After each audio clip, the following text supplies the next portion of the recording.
আওয়ামী লীগকে প্রথম পুনর্বাসন করেছে, রক্ত দিয়ে শহীদ প্রেসিডেন্ট জিয়াউর রহমানকে এটা ঋণ শোধ করতে হয়েছে। জাতীয় পার্টি দ্বিতীয়বার আওয়ামী লীগকে পুনর্বাসন করেছে, জাতীয় পার্টি নাই হয়ে গেছে, ছয় টুকরা হয়ে গেছে পিজার মতো, এখন নাই এটা। তৃতীয়বার জামাত আওয়ামী লীগকে পুনর্বাসন করেছে 94, 95, 96 সালে। জামাত হাজারে হাজারে লাশ দিয়ে রক্ত দিয়ে এটা ঋণ শোধ করতে হচ্ছে এখনো। চতুর্থবার আওয়ামী লীগকে পুনর্বাসন করেছে 111 সরকার, সিভিল এবং মিলিটারি ব্যুরোক্রেসি। আমাদের টোটাল ব্যুরোক্রেসিকে নাই করে দিয়েছে ভারত এবং আওয়ামী লীগ।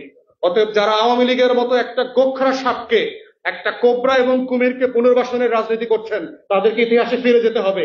ইতিহাসের নোট বইগুলো দেখবেন, আপনারাও কিন্তু গোখরা শাকের কামড় থেকে বাঁচতে পারবেন না। অতএব ভেরি কেয়ারফুল।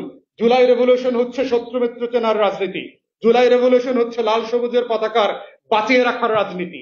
এই রাজনীতিটাই হচ্ছে গণ অভ্যুত্থানের স্পিরিট, এবং তার ভিত্তিতে আগামী দিনের এই গণ অভ্যুত্থানের ফরমান লিখিত হতে হবে। সেই আহ্বান রাখিয়ে আমার